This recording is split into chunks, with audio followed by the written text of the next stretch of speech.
स्वागत है दोस्तों आपका हमारे यूट्यूब चैनल निवेश टिप्स में। दोस्तों आज हम एक एचडीएफसी के म्यूचुअल फंड को रिव्यू करेंगे जो एक शानदार म्यूचुअल फंड है। ओवरऑल इस म्यूचुअल फंड के रिटर्न की अगर हम बात करें तो एफडी आरडी के कंपैरिजन में इसने लगभग 3 गुने रिटर्न्स प्रोवाइड कराए हैं। अगर पिछले 5 साल के रिटर्न की भी हम बात करें तो भी दोस्तों 2.5 गुने के आसपास रिटर्न्स यहाँ पर देखने को मिलेंगे। 3 साल के इसके रिटर्न 22% से ज़्यादा के हैं। पिछले 1 साल में इस फंड ने 4.49% के रिटर्न्स दिए हैं और पिछले 1 महीने में इस फंड ने 13.38% के रिटर्न्स प्रोवाइड कराए हैं। तो दोस्तों जिस फंड के बारे में हम बात कर रहे हैं ये है एचडीएफसी का एक म्यूचुअल फंड जिसका नाम है एचडीएफसी स्मॉल कैप फंड। जैसा इसका नाम है स्मॉल कैप फंड, यानी जो भी पैसा इसमें लोग इन्वेस्ट करते हैं एसआईपी की फॉर्म में या लमसम अमाउंट की फॉर्म में, उस पैसे को जो स्मॉल कैप कैटेगरी की कंपनीज होती हैं शेयर मार्केट में, इस फंड के मैनेजर उस पैसे को उन छोटी छोटी कंपनीज में इन्वेस्ट करते हैं।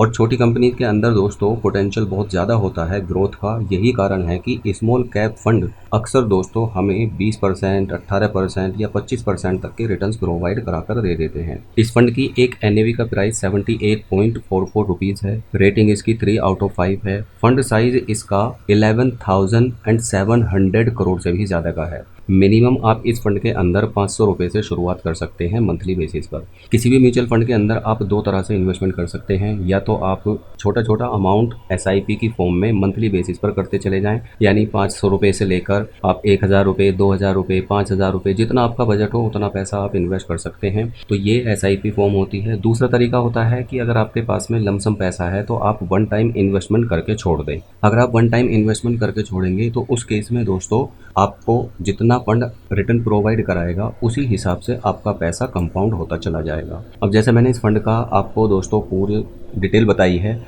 अगर हम बात करें कि ये किन कंपनीज के अंदर अपने पैसे को इन्वेस्ट करता है, मैं अभी थोड़ी देर में आपको कैलकुलेटर पर कैलकुलेट करके भी बताऊंगा कि कितना पैसा इन्वेस्ट करने के बाद में हमें फाइनली कितना पैसा मिलेगा। तो यहाँ अगर हम बात करें दोस्तों तो Bajaj electricals, Sonata software, first source solution, e clerks service limited, Sharda cropchem limited, bank of Baroda, PNC infratech limited जैसी, या Chambal fertilisers and chemicals limited, ये वो कंपनीज़ हैं दोस्तों जिनके अंदर ये ज़्यादातर पैसा इन्वेस्ट करके रखते हैं। अब दोस्तों मान लीजिए आप इस फंड के अंदर करते हैं हर महीने 2500 रुपये का इन्वेस्टमेंट, और ये फंड हमें आगे आने वाले टाइम में 16% के रिटर्न्स प्रोवाइड कराकर दे देता है। और अगर हम इस इन्वेस्टमेंट को 5 साल तक कंटिन्यू रखते हैं तो 2500 रुपये प्रति मंथ इन्वेस्टमेंट से 1,50,000 रुपये का टोटल हमारा इन्वेस्टमेंट होगा, जबकि एस्टिमेटेड रिटर्न्स जो हमें मिलेंगे दोस्तों वो 80,000 रुपये के आसपास होंगे, और टोटल वैल्यू हमारी कितनी हो जाएगी 2,30,000 रुपये के आसपास। अब इसमें से सिर्फ और सिर्फ long term capital gain tax का डिडक्शन होगा, बाकी फाइनल अमाउंट हमारे अकाउंट में क्रेडिट हो जाएगा। अब दोस्तों म्यूचुअल फंड के अंदर जितने ज़्यादा समय के लिए आप इन्वेस्टेड रहते हैं उतना ही ज़्यादा आपको फ़ायदा होता है। ये ज़रूरी नहीं है कि आप ज़्यादा पैसे से शुरू करें, इम्पोर्टेंट ये होता है कि आप लंबे समय तक दोस्तों इन्वेस्टेड रहें। तो अगर आप मान लीजिए इस फंड के अंदर 10 साल तक इन्वेस्टेड रहते हैं तो शुरू के 5 साल में दोस्तों हमें एस्टिमेटेड रिटर्न्स कितने मिले थे 80,000 रुपये के, लेकिन अगले 5 साल में आप देखेंगे तो 4,41,000 रुपये के हमें एस्टिमेटेड रिटर्न्स मिल जाएंगे, जबकि हमारा टोटल पैसा कितना इन्वेस्ट होगा 3 लाख रुपये, और टोटल वैल्यू हमारी कितनी हो जाएगी 7,41,000 रुपये। इसी तरह से अगर हम बात करें दोस्तों 15 साल के टाइम पीरियड की तो इन्वेस्टेड अमाउंट हमारा 4,50,000 रुपये होगा, और एस्टिमेटेड रिटर्न्स हमें 14,21,000 रुपये मिल जाएंगे अगले 15 सालों में, और टोटल वैल्यू हमारी 18,71,000 रुपये हो चुकी होगी। अब अगर आप इस इन्वेस्टमेंट को दोस्तों कंटिन्यू रखते हैं अगले 20 सालों तक, तो 20 साल में टोटल इन्वेस्टमेंट 2500 रुपये प्रति महीने के हिसाब से 6 लाख रुपये का होगा, और एस्टिमेटेड रिटर्न्स जो हमें मिलेंगे वो 37,73,000 रुपये के होंगे, लेकिन टोटल वैल्यू जो हमारे फंड की हो जाएगी वो 43,73,000 रुपये हो चुकी होगी 2500 रुपये मात्र इन्वेस्टमेंट से। 30 साल की अगर हम बात करें तो 9 लाख रुपए का टोटल हमारा इन्वेस्टमेंट होगा, जबकि एस्टिमेटेड रिटर्न्स जो हमें मिलेंगे वो 2,12,76,000 रुपये के होंगे, और फाइनल वैल्यू हमारी 2,21,76,000 रुपये हो चुकी होगी। तो ये तो है दोस्तों वो प्रोसेस जब आप मंथली बेसिस पर इन्वेस्टमेंट कर रहे हैं एसआईपी की फॉर्म में।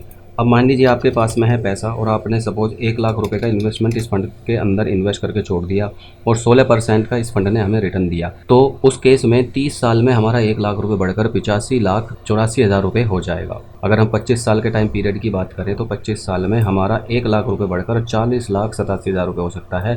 वहीं 20 साल की अगर हम बात करें तो 20 साल में हमारा 1 लाख रुपये बढ़कर 19 लाख रुपये हो सकता है, और 5 साल में 16% रिटर्न के हिसाब से हमारा 1 लाख रुपये बढ़कर 2,10,000 रुपये हो जाएगा, क्योंकि 1,10,000 रुपये के हमें एस्टिमेटेड रिटर्न्स इसके अंदर से मिल चुके होंगे। अब दोस्तों बात आती है कि आप इस म्यूचुअल फंड के अंदर किस तरह से इन्वेस्टमेंट कर सकते हैं। तो नीचे डिस्क्रिप्शन बॉक्स में लिंक है, लिंक पर क्लिक करके आपको ज़ीरोधा या ग्रो के अंदर अपना डीमैट अकाउंट ओपन करना है और उसके बाद आप दोस्तों इसके अंदर इन्वेस्टमेंट कर सकते हैं। जितना जल्दी आप इन्वेस्टमेंट करेंगे दोस्तों उतना ही ज़्यादा आपको इसके अंदर फ़ायदा देखने को मिलेगा। धन्यवाद।